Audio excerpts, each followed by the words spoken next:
Welcome back to Area DMG. I am your host, Phil Pussy, the Mile High Mouth, and today we're going to talk about, well, this episode of Radio DMG. Radio DMG is back. This is episode 1. I know what you think. You're like, wait a second. Aren't there like 60 Radio DMG episodes? No, you're wrong. There's like 113 plus. There's a bunch. And then there's like 30 that have not been processed, like a bunch of interviews and other stuff that hasn't been processed or put into anything. And some of that is ancient. And I'm like, what am I going to do with that? I realized this is what I'm going to do with that. I am going to repurpose the old content, all the unreleased content, and brand new content. And we're going to do a show on YouTube, Radio DMG. So Radio DMG on YouTube will be different from Radio DMG that you download, which will come in the future. Radio DMG that you download will be longer because there will be multiple different episodes and extra stuff that's not on YouTube.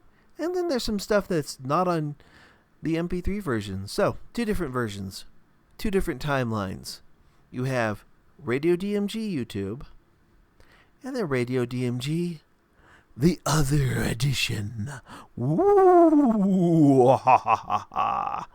Oh, by the way, I wanted to use this particular, I wanted to use Tina's Wonderland, like Tiny Tina's Wonderland for the background for this video, but I don't currently own that game. And I was like, you know what? Chex Quest.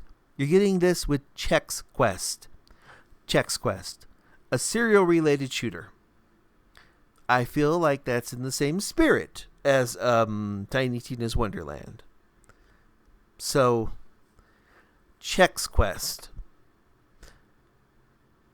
Yeah, all I'm going to tell you here is sit back and enjoy this because I think it's pretty awesome. Also, it goes places.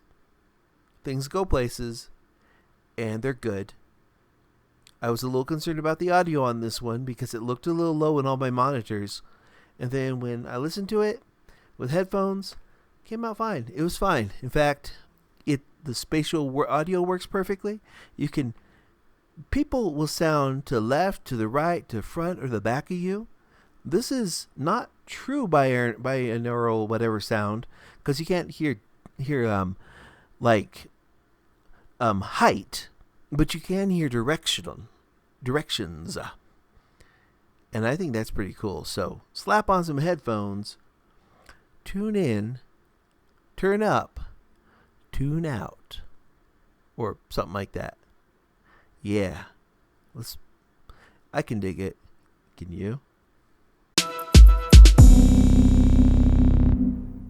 Welcome back to Area DMG. I'm your host, Phil Plessy, the Mile High Mouth, and today we're going to be recording a Radio DMG interview at Colorado Anime Fest number 5, 2022 with Ciarán Strange. We've known him forever, so I was gonna say we've known each other for so many years at this point. I think I recorded actually it's on the YouTube channel. Yes, because this is gonna be on the YouTube channel, and also we'll have more stuff in the Radio DMG stuff whenever that relaunches.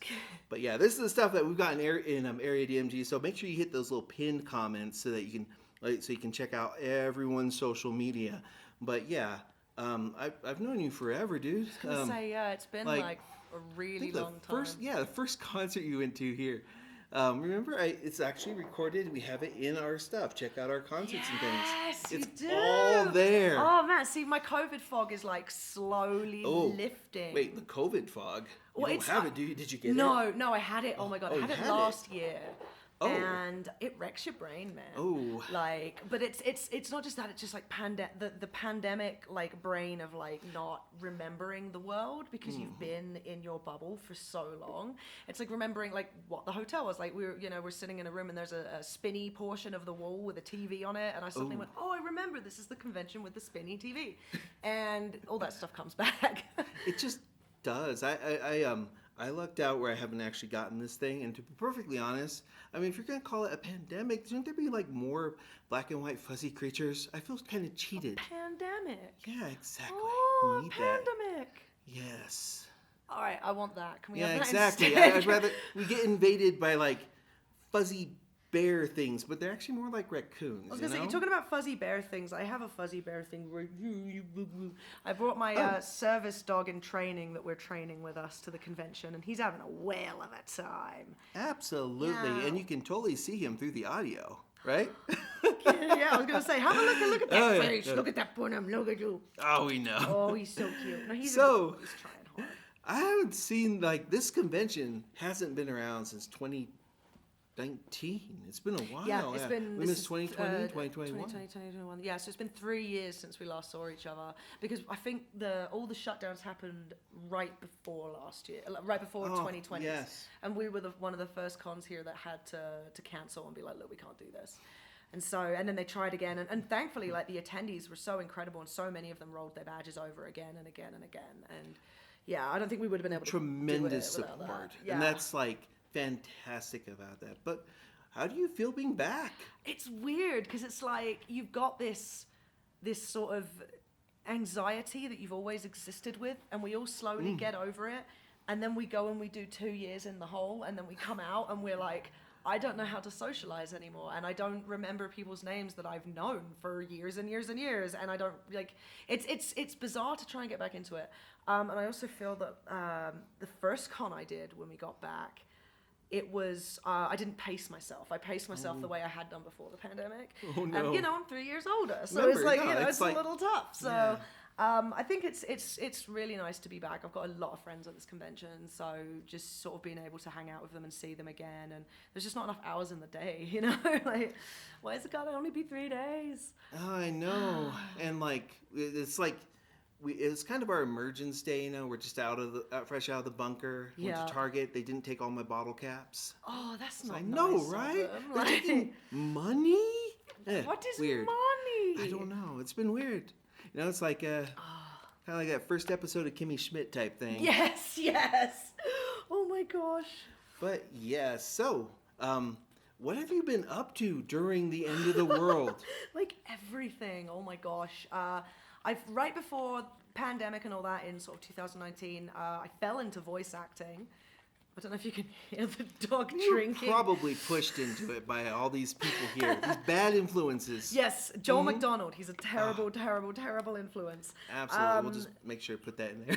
Oh no, please do. Oh, yes, he's a. definitely. I love him to death. He's a wonderful human being. I've done. I did Borderlands, and then I sort of got pulled into anime, which I'm really grateful for. I've discovered I really love voice acting.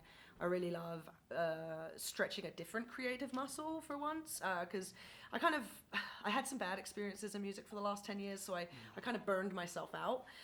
But thankfully, I'm at that point now where I'm really starting to get interested. I've been songwriting again. I've been like, looking at what songs I want to cover, like starting a new YouTube, like that kind of thing. So, but most of it, has honestly been just really enjoying voice acting and getting into it at a very bizarre time when everyone was learning how to remote record.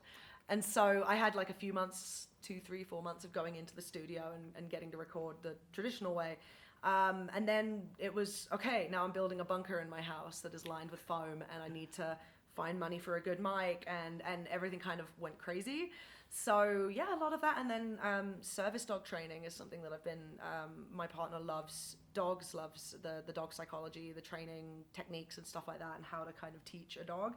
And so since we're immigrants to the States and, we have the time, we're trying hard to give back a little bit, like to the community. And so we found a dog charity that specializes in training dogs for Canine Good Citizen and public access. And we have Charlie with us right now, and he's a big old dopey himbo-looking golden retriever. He's about 14 months old, and living a life where we're dog training has been interesting. It's I think that's really kept me not crazy during the pandemic, is having like little fuzzies to train and work with, and it gives you like a purpose that's at home, which has been kind of nice. A lot of people learned to bake or started TikToks, and we found a dog, and we're like, we're gonna train this dog. I'm just glad I didn't really go into baking. Otherwise, I'd gain like a whole. Oh, good dude, knee, that's the other thing, right? It's like the COVID weight. Oh. We started very recently. We've started doing a lot of HIIT, so like high intensity sort of workouts and stuff, and like we've really just been like, no, this is like, you know, we've been living like slobs for 2 years because our mental health has been just awful. Well, more me than Rumi, but I'm glad I'm at that point now where I'm like, no, I want to be like feeling good in my body again. I want to be eating well. Like I want to be hydrated. Like it's really nice. Oh, I quit soda and pop. That's one thing I did during the pandemic. You cut out sugar, and you're just like. The other day, not I was even sugar, like something. high glucose fructose, like corn syrup. It's like, no, corn syrup's absolutely awful. You Yeah. actually can't digest it. It's super messed up. Oh, that's gross. Nah, hey, if there's I a feel documentary you should clearer. check out. Yeah, Like- you do. Like, Yeah. if you want to check out a good documentary on Yeah. it, there's this one called King Corn that's pretty great. Oh, I had a mate who watched that, and she's become the font of wisdom for corn, and she was like, oh, corn's in that, corn's in that, corn's in that, and I'm like, oh god, I can't eat anything without frickin' corn being in it. Yeah. But no, dude, it's like a killer. It's like evil. They make high fructose corn syrup in there, and it's the same as making meth. It's like, oof, that's a thing. That's yeah. not something I want to be putting into my body. And people should. And you should just drink lots of water. Oh, you know what Lots I of got water. into was after I had COVID in the fall, or while I had it, I lost my sense of taste completely, right? And so it was like I'd never lost my sense of taste before. It was the most bizarre feeling I'd ever felt in my entire life. I was like, I can eat anything, and I just kept saying to Kit, like, I can't taste this. I can't taste this. And it helped me quit pop because I was just drinking it and I was just getting the carbonation. So I was like, well, why don't I just, because I like the carbonation when I'm eating. I find it's a very good palate cleanser, and it helps me. I have a lot of food issues. It helps me kind of eat. So I was like, why don't I try drinking the sparkling waters, like the flavored waters, the natural ones without sugar. They've got like 0 calories, they hydrate you. And I switched to that, and then as my taste slowly came back, I was able, so that's kind of become like a replacement now for pop for me, but I'll only drink it like, I think I had a pop last night when we went out. The convention took us out and fed us heartily before throwing us out there. So it was nice to like actually have pop again. But I just, a lot of the time I can't drink it now. Like Coke, I stay away from it. Like, yeah. Yeah, because like there's not anything good in those. No, it's just addictive. It's like a drug basically. It's like heroin. You're just pumping it in there. You know, I mean, heroin is cheaper than say anime or conventions, but you know, we're all kind of I was gonna say I'd rather be addicted to the convention. Absolutely. For sure, yeah. And speaking of the convention so far, what do you think? Oh, it's been amazing. I think it's like the most incredible thing is like, well, every year the cosplay gets like incrementally more intense, right? I don't like to use the term better because I don't think it's the right word, but it gets more intense. Escalate in different ways. Yeah, they push themselves and they test the limits, and as a community, they're testing the limits constantly. Like, do you remember when armor was everywhere? Mm-hmm. Like the I don't remember what they called it, but it was a specific type of material that they plasticine used. type stuff. Yeah, or something yeah, like that. yeah.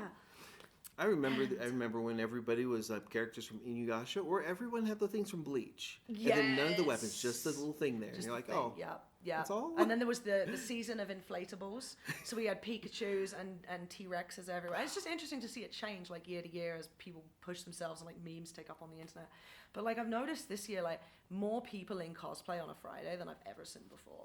And I'm just wondering, is it people just want that? Like they've missed this so much, and they've had time, and they've been kind of squirreling their money away and working on their cosplays for 2 years. And it's like, I now have 3 brilliant cosplays to show off this weekend, and damn it, I'm gonna wear them every second. And it's amazing. Like the floor is so colorful out there. Like lots of people in main events, lots of people in the corridors taking pictures. It's busier than I thought it was gonna be. I was like a little worried at first because like, oh goodness, but no, you get out there, like people are out here. It's alive. It's alive. Yeah. It's electrifying. Absolutely.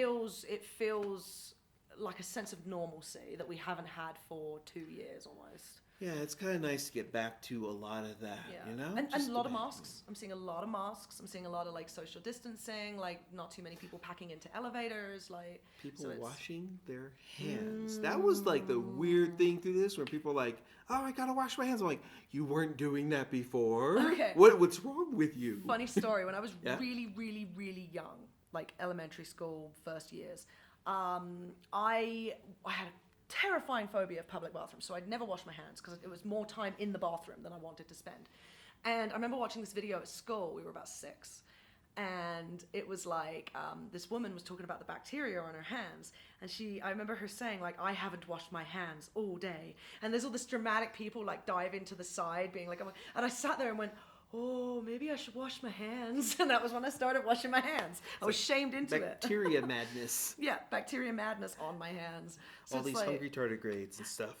But it was funny because, like, I remember seeing the thing where people were learning how to do, like, the surgeon wash or the cook wash, like the chef wash, where you do your thumbs and you do your fingers and you do, like, every part of your hand and you interlock, and there's, like, 5 or 6 stages to it. And yeah, there was a lot of people that were like, wait, you didn't know how to wash your hands? It's like, no, we're disgusting, we're human. Oh, and then, like, the best part about that, though, was, like, when you go places, people, actually, if they have a cold, they're wearing masks to begin with. Yeah. I've started doing that. Like, I used to wear masks on and off at conventions, but especially, like, if I was on a plane or if I knew I had a recording session coming up, just so I wouldn't catch a cold. And I love it. Like, knock on wood, I've only had 1 or 2 colds in the last 2 years. And I get them monthly. Like, I've always got something. I have a really bad immune system. So I'm loving this. I don't think I'm ever gonna, I don't want to be masked fully forever, but if I go out grocery shopping, I'm probably gonna wear a mask, which might be a bad idea in Texas, but worth a shot. You know, like you could just say it's like, I'm wearing this for religious reasons. Yeah. I have, like, I don't know, syphilis or something. Oh gosh, no, don't say that. I have the plague. Let me clear my throat. I'm British and I've brought the Black Plague. They unfroze me. Oy. Oh goodness. Yeah. Don't say plague. We'll have to pass a law for that. Yeah, you're not allowed to say plague. You're not allowed to say. You know what? I found out the other day that the term panini or Panda Express panini specifically to refer to the pandemic happened because social media was like down voting and taking views away from like anything that had the word pandemic in it. So people just started calling it the panini so they wouldn't lose votes. And wouldn't lose like views, and I'm like, that is fascinating. I thought we were just being assholes. Yeah, they just like if you say like certain stuff within a certain time in a video, you'll automatically get demonetized or so. So you just kind of like, that's why you'll find things where people will be like, darn dang, and then when they hit the 1, then they bring out the because it's like, gotta hit that 1 to make Susan happy. That's awesome. But yeah, so far this week, has there been any cosplay you've liked or anything? And what are you working on? Because I think we missed a little bit of what else you're working on currently. I think I just got sidetracked. Yeah, we just got sidetracked. Again, it's like, fine. It's like we're all getting back in the groove. I think this is one of my first interviews since COVID. So I'm like, how do I talk to people again? I don't know. How do I answer a question? Are these my feet? What's going on? Mostly a lot of voice work. We did Tiny Tina's Wonderlands was one that just came out, which I was really stoked about. I got my first lead in an anime, which is wild. I'm playing Richard III in a very LGBTQ plus retelling of Shakespeare's Henry VI and Richard so just III, Shakespeare's Henry VI. Basically, Henry VI and then Richard III on top. But I mean, Henry VI was pretty queer to begin with. But this is it's a lot. It's a big like boy love harem, gay harem stuff. I'm kind of into it. Gosh, what else have I been doing?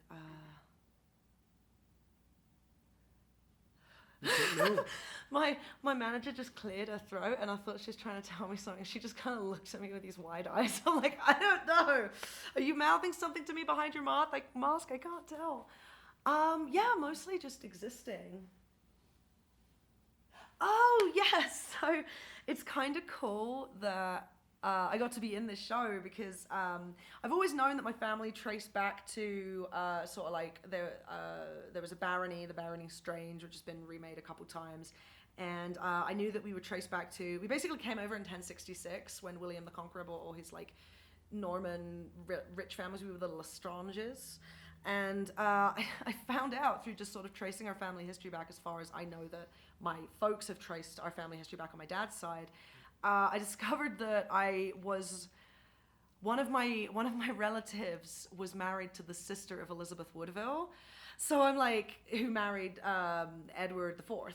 So I'm just kind of like, this is super bizarre. And then I discovered that like we fought in one of the battles, but we fought for the other side. So I'm House York in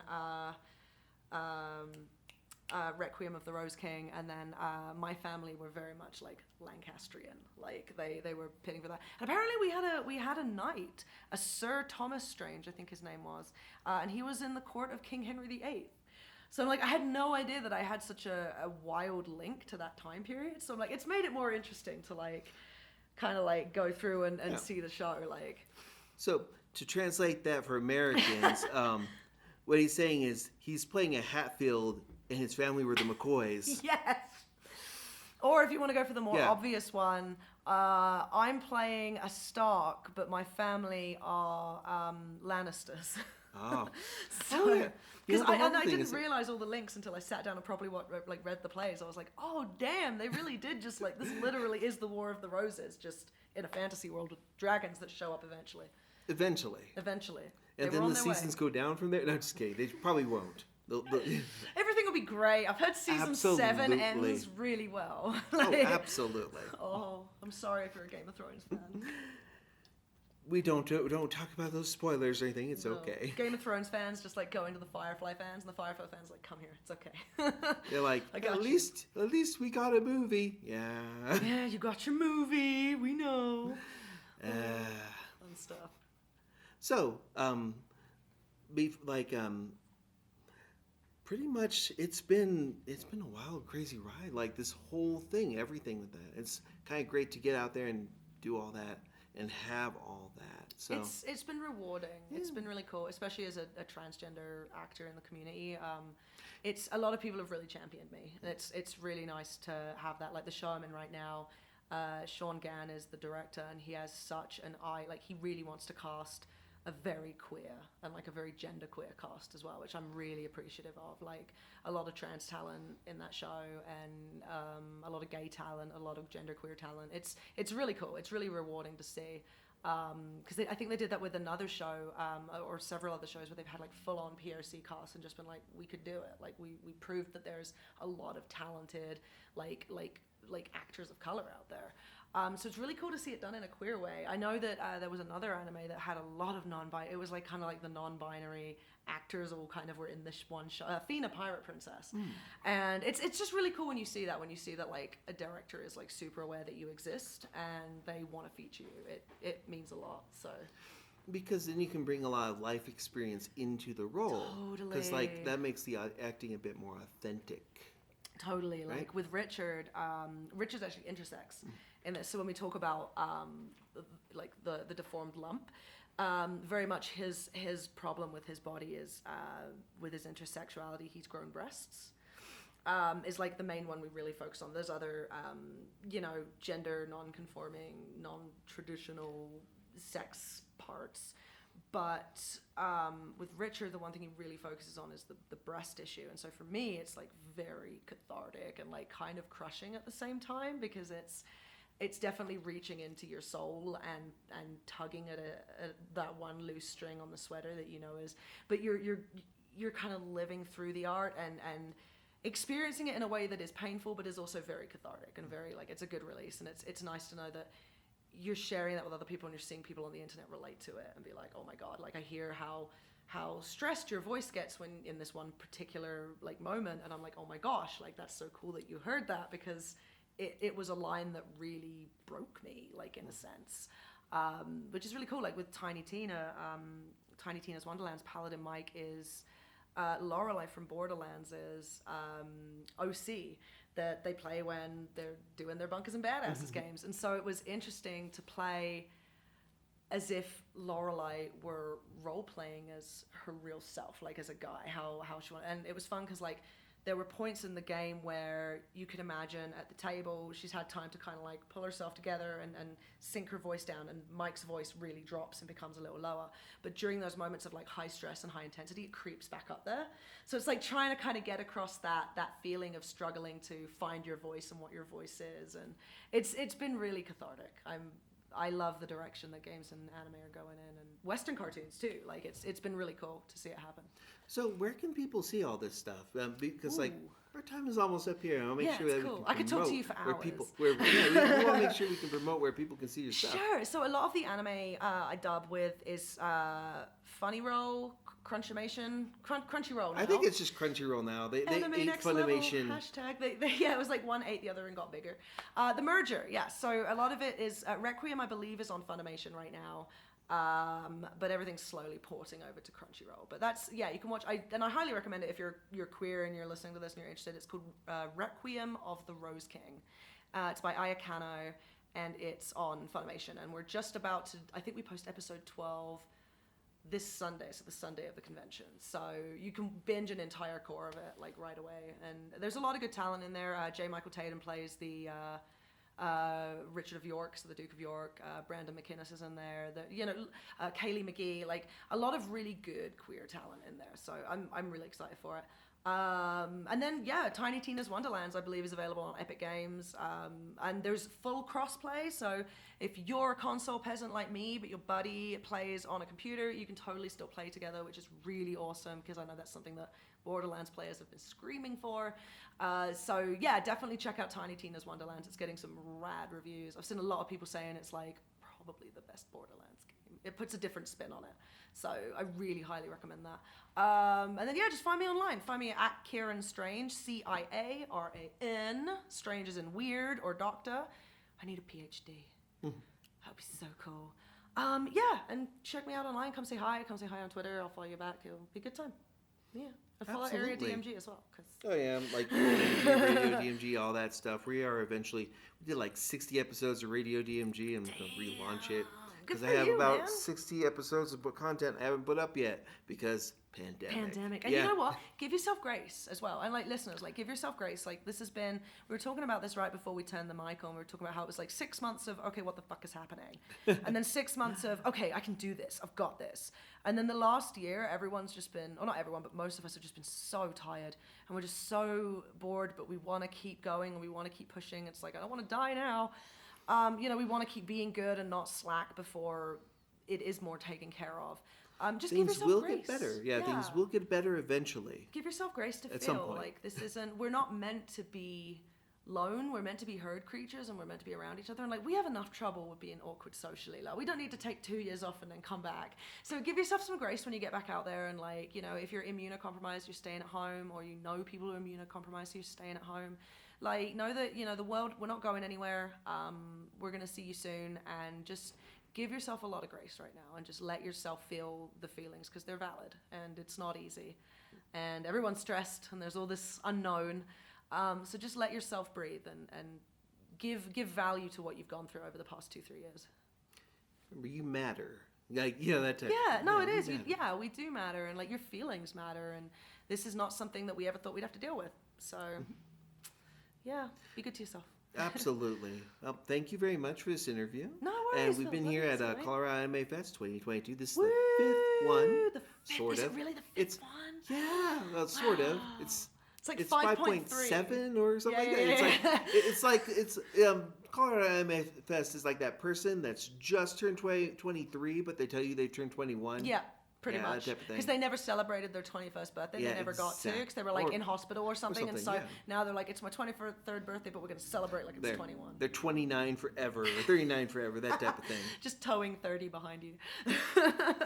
But enjoy your 30s as well. There's a bit of advice for you. If you're, I've seen a lot of people on my feed being like, oh, I'm 28. I don't know how I'm going to cope when I hit 30. And I'm like, oh, you're going to have the time of your life. Once you're 30, your life starts to sort itself out a little bit. Your 20s are for figuring out who you are. Your 30s are for doing it. So enjoy your 30s. They're fun.